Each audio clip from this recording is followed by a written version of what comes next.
Just put basil instead of coriander. A lot of ginger, garlic, which I shouldn't normally put. Parsnip, butternut squash, tomato, pepper sauce, some lamb. But for Sue, I've got some falafels. Some falafels, I've got falafel for Sue. She doesn't really like meat, so I've got some nice falafels here. And so, do you think you're mixing French and Moroccan into an international creativity, like various modern cooks are kind of using your own creativity with, or is this a traditional dish in your own style? How would you say that? Well, this dish here is very close to the Moroccan couscous. Well, it's missing a few vegetables, and I've added different spices to it. But most of the time, I don't follow any recipe. It's just really the cooking of the moment. It's exactly what inspires me and what I have in my fridge.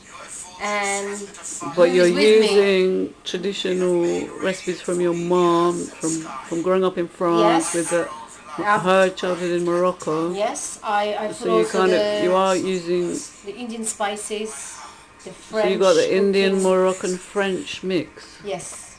With the international London vibe of creativity and art. That's right. That's right. I see. So really it's very artistic. Yes. And how do you say artistic in French? Artistique. And how do you say it in Arabic? Artistic would be.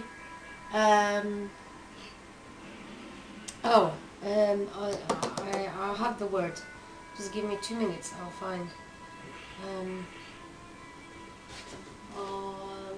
So, this is Mama Purple discussing with Roshida that you can take your basic traditional family recipes, and when you're in a good mood and inspired, you can go to your fridge and recreate dishes almost like collages or art. And yes, exactly. And do you think this is what Nayela Lawson does with her Italian cooking, or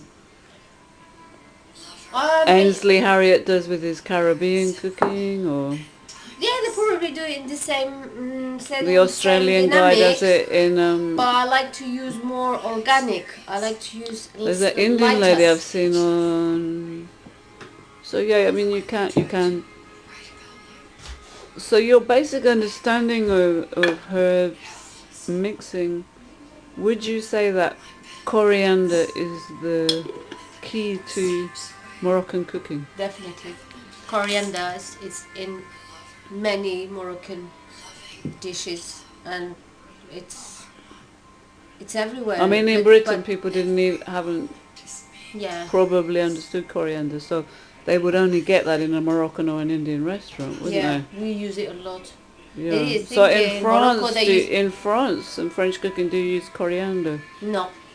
No, so that is a they more like to use Indian, parsley. Yeah, they Moroccan. use a lot of parsley. So do you think that cooking came off the ships we discussed this about the Indian traders coming to Morocco? All our spices are from India.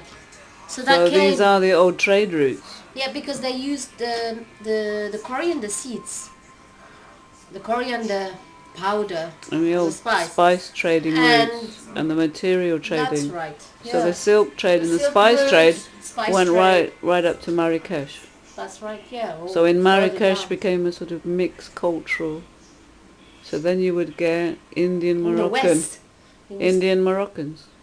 Similar to Eritrea and Ethiopia, you got Indian Africans. They probably brought some. So Eritrea and Ethiopia. Beautiful, because Indian women were really pretty. So I wouldn't be surprised that at that time, the spices, in the middle of the spice so Ethiopia bags, it would be a woman. Is there any similarity between Ethiopian and Eritrean cooking and Moroccan cooking? Because Northern African and East Africa. Yeah, they cook casserole. Because why do you think the Indian traders stopped off at Ethiopia and Eritrea and Morocco? Because Moroccans and Eritreans look more Indian than West African. That's true. Interesting, isn't it? Yeah, right, because they have the feature is more, it's like finer. Well, Morocco, you got this the Spanish. So, is there any Spanish link with this cooking? I mean, I see some Spanish cooking and Moroccan are Because you've very got similar. the boats coming They're similar, yeah. from Spain into Portugal and into Marrakesh. Yeah, the Moors brought the Moors traded. It's only 1 hour and a half, isn't it, on the boat? The Moors. So in fact, Europe and Africa are very... 9 miles. From, so what's that piece of sea called? From one border to another border, it's 9 miles by boat. So much more interconnected. Very interconnected. So in northern Morocco, you have a lot of Spanish influence. People speak Spanish, and the cooking and everything is very influenced. And then central is much more like Moorish. You've got a lot of Moors, and there was a lot of Jewish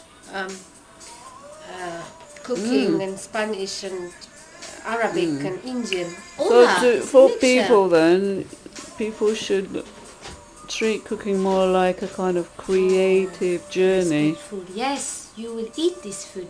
You have to cook it and create it in a loving way. I really it changed so the whole this thing. I cooked this with really honestly enjoyed cooking it, and I think we will enjoy eating it, hopefully. I'm making a lemon and lime and honey and basil drink for us, so we can digest it nicely.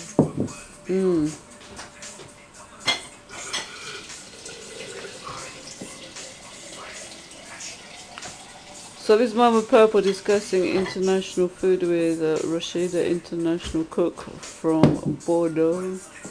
His family came from Morocco up in the hills. Oh. And we've been discussing the spice trade from Marrakesh and food as a creative international collage.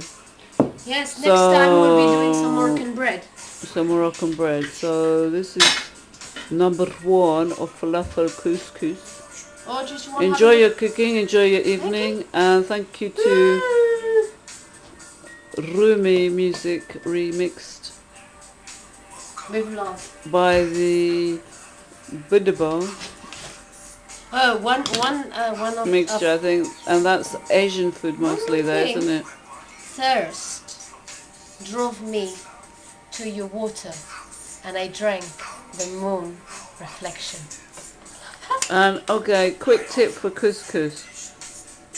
Do you steam that or are you soaking that? Oh, this is steamed. Steamed, this is slow cooked, so slow cooked, yeah. And nicely now ready for us to eat. And the children are hungry now, so I'm gonna call. Okay, so you steamed that. I steamed that. Fantastic. Yes, you see, I steamed it, and I put olive oil. For how long? For about 20 minutes. Any spices? Any secret tips? Just sea salt, olive oil. And so you use a lot of olive oil in Spain or France, but Morocco's.